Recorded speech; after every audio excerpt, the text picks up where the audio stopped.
Presiden China Xi Jinping menjanjikan akan memberi bantuan kemanusiaan terhadap warga Gaza sebesar 1,20 triliun rupiah.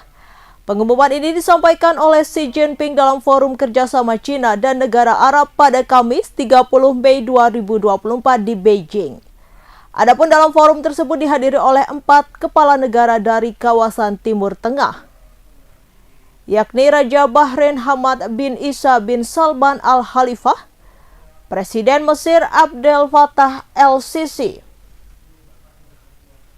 Presiden Tunisia Kais Saied, dan Presiden Uni Emirat Arab Sheikh Mohammed bin Zayed Al Nahyan.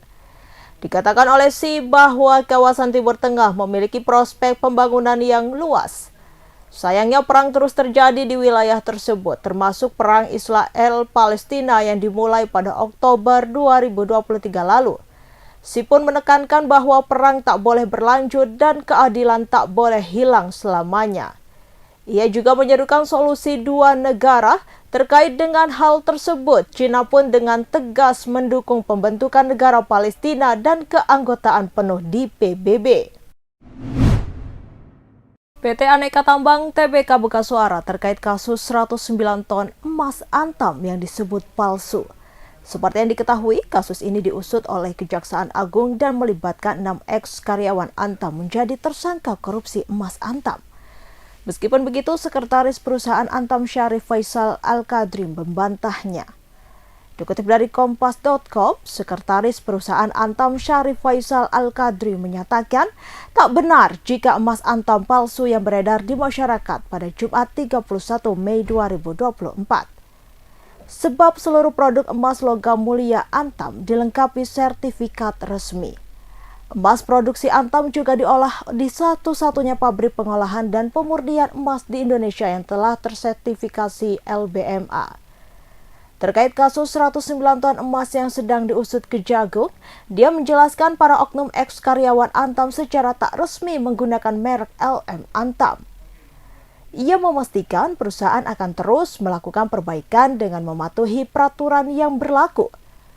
Terlebih, Antam juga terikat dengan berbagai ketentuan dan secara reguler diawasi oleh instansi atau lembaga pemerintah yang berwenang. Lebih lanjut, Faisal mengatakan atas adanya kasus tersebut pihaknya memahami kekhawatiran dan keresahan pelanggan produk emas logam mulia. Maka dari itu, seluruh saluran komunikasi Antam tersedia untuk memberikan informasi yang dibutuhkan oleh para pelanggan. Sebelumnya, Kejagung telah menetapkan 6 tersangka dalam kasus korupsi terkait tata kelola komoditas emas sebanyak 109 ton oleh Antam periode tahun 2010 hingga 2022. Keenam tersangka yang ditetapkan adalah mantan General Manager Unit Bisnis Pengelolaan dan Pemurnian Logam Mulia PT Antam. Seorang siswa SMP berinisial RKW 13 tahun di Kota Batu meninggal dunia diduga akibat dikeroyok oleh temannya. Korban meninggal dunia usai dirawat di Rumah Sakit Hasta Brata Kota Batu. RKW merupakan siswa kelas 7 SMP 2 Kota Batu.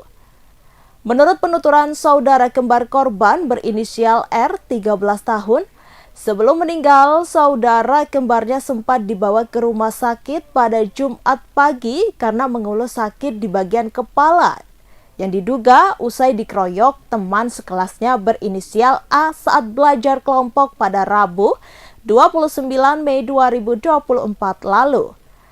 Awalnya RKW izin untuk pergi belajar kelompok dan diantar sang ibu ke rumah temannya. Entah bagaimana, akhirnya RKW bertemu dengan A dan diduga dikeroyok oleh A dan saudaranya di daerah Pesanggerahan Kota Batu. R menjelaskan, semakin hari sakit yang dirasakan saudara kembarnya itu semakin terasa hingga akhirnya dibawa ke rumah sakit pada Jumat pagi. Setelah dibawa ke rumah sakit sekitar pukul 7 waktu Indonesia Barat pagi, RKW mendapat perawatan dan dari hasil pemeriksaan mengalami pendarahan di kepala hingga dijadwalkan akan menjalani operasi pada Jumat siang. Sayangnya sebelum dioperasi, RKW menghembuskan nafas terakhir. Pihak keluarga telah melaporkan kejadian ini ke pihak kepolisian. Sementara itu, Polres Batu bertindak cepat menindaklanjuti dugaan kasus pengeroyokan hingga mengakibatkan tewasnya RKW, siswa kelas 7 SMP Negeri 2 Kota Batu tersebut. Satreskrim Polres Batu telah mengamankan 5 anak yang diduga ikut terlibat. Menurut Kasatreskrim Polres Batu, AKP Rudi Kuswoyo mengatakan, saat ini polisi telah melakukan penyelidikan dan pendalaman terkait kasus tersebut, termasuk mengamankan anak-anak yang ada di dalam video perundungan yang dilakukan pada Rabu 29 Mei 2024 lalu di kawasan sekitar Pesanggerahan Kota Batu. Rudi menuturkan, dari 5 anak yang berhadapan dengan hukum, ada yang satu sekolah dengan korban dan ada juga yang berbeda sekolah.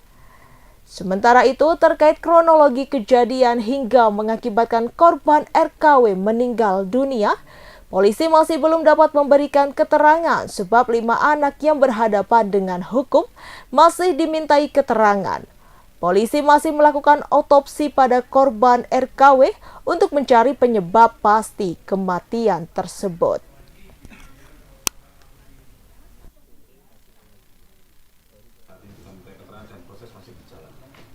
Untuk korban saat ini masih dilaksanakan otopsi terkait dengan penyebab dari kematian si korban. Lagi 5 orang anak ini yang ada di video itu? Betul. Kalau videonya secara utuh kami masih belum mempelajari karena tadi hanya sepintas dan kami fokus pada penanganan korban dan mengamankan si anak yang berhadapan dengan hukum ini. Jadi secara rinci nanti rekan-rekan penyidikan di Polres yang saat ini sedang melakukan pemeriksaan akan memberikan laporan kepada kami. Selain terduga pelaku, ada siapa lagi yang diperiksa? Ada 2 orang tetangga dan untuk orang tua korban kami masih belum bisa secara intensif melakukan pemeriksaan karena dia masih berduka. Jadi kami menunggu dulu untuk melakukan pemeriksaan terhadap kedua orang tua korban. Dan untuk info awal kronologi peristiwa ini gimana? Untuk kronologisnya kami masih belum mali karena proses pemeriksaan masih berjalan. Saat ini masih berjalan. 5 orang anak yang berhadapan dengan hukum masih melakukan pemeriksaan di Mapolres. Jadi masih berjalan. Kemudian dari tadi juga dari Pak DJ dan dari Dinas Pendidikan juga datang ke rumah sakit untuk ikut berbahasa terkait dengan kejadian ini.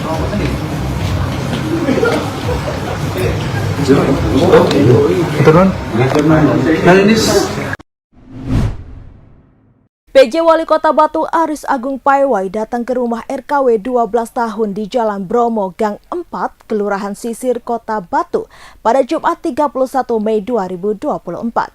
RKW adalah siswa SMP Negeri 2 Kota Batu yang meninggal dunia karena dikeroyok teman sekelasnya berinisial A dan saudara A berinisial L di dekat villa sekitar Pesanggerahan Kota Batu pada Rabu 29 Mei 2024 lalu.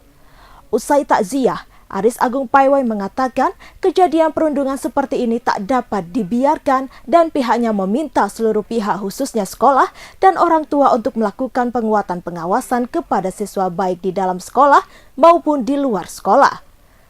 Lebih lanjut, pria yang juga menjabat sebagai Kepala Dinas Pendidikan Provinsi Jawa Timur itu meminta agar seluruh kepala sekolah dan orang tua memberikan pengawasan lebih kepada siswa dan anak-anaknya. Terlebih kegiatan siswa di luar sekolah seperti belajar kelompok baiknya dilakukan di dalam lingkungan sekolah agar memudahkan pengawasan kepada anak.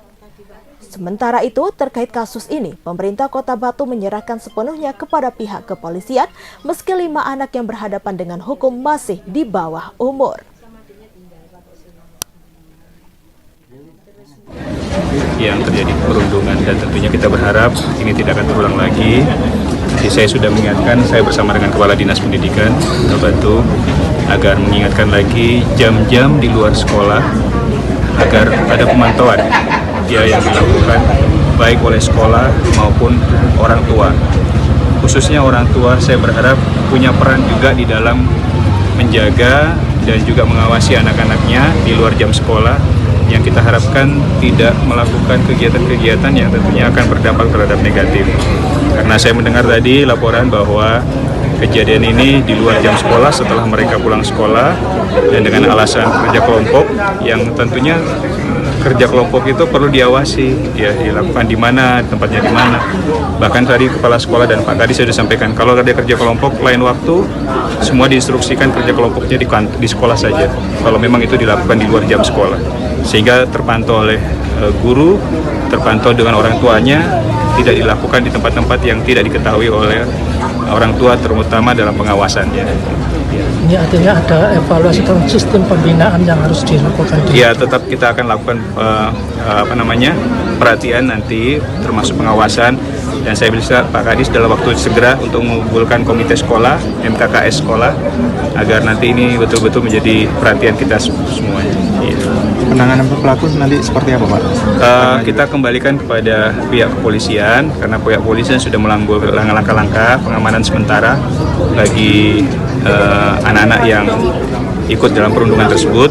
Ya, tapi kami berharap dari Komisi Perlindungan Anak tetap memberikan perhatian juga, karena ini masih anak di usia dini. Kita berharap tidak lepas dari perhatian dan juga pengamatan yang secara langsung nanti akan kita dengarkan laporan dari Pak Kapolres. Tadi siang saya sudah telepon Pak Kapolres. Beliau juga akan segera mengupdate hasil dari otopsi dari anak tersebut, almarhum. Nanti hasilnya akan dilaporkan kepada kami dan juga dari jajaran atasnya nanti. Terima kasih. Sebanyak 60 serikat buruh nasional bakal menggelar aksi demo menolak wacana pemotongan gaji sebesar 3% untuk tabungan perumahan rakyat atau TAPERA. Aksi demo penolakan TAPERA rencananya digelar pekan depan di Istana Kepresidenan. Pada Jumat 31 Mei 2024, Presiden Partai Buruh Said Iqbal menegaskan, jika pemerintah tetap menerapkan mekanisme TAPERA dalam waktu dekat, maka aksi besar-besaran akan digelar. Serikat buruh akan juga menolak dan meminta pemerintah mencabut Undang-Undang Omnibus Law Cipta Kerja. Menurut Iqbal, TAPERA hanya membebani buruh dan juga rakyat. Dalam 5 tahun terakhir ini, upah real buruh dan daya beli buruh turun 30% akibat tak naiknya upah hampir 3 tahun berturut-turut. Sementara itu, Kepala Staf Presiden Muldoko mengatakan program TAPERA disebutnya sebagai wujud kehadiran pemerintah dalam menyelesaikan kebutuhan papan bagi rakyat. Menurut Muldoko, TAPERA merupakan program perpanjangan dari Badan Pertimbangan Tabungan Perumahan yang dikhususkan bagi PNS. Program tersebut diperluas dengan menyasar pegawai swasta. Pemerintah memperluas program tabungan perumahan karena terjadi backlog atau krisis kebutuhan rumah. Berdasarkan data BPS, kata Muldoko, terdapat 9,9 juta masyarakat yang belum memiliki rumah. Sejumlah negara juga memiliki program yang sama seperti TAPERA, yaitu negara Singapura dan juga Malaysia.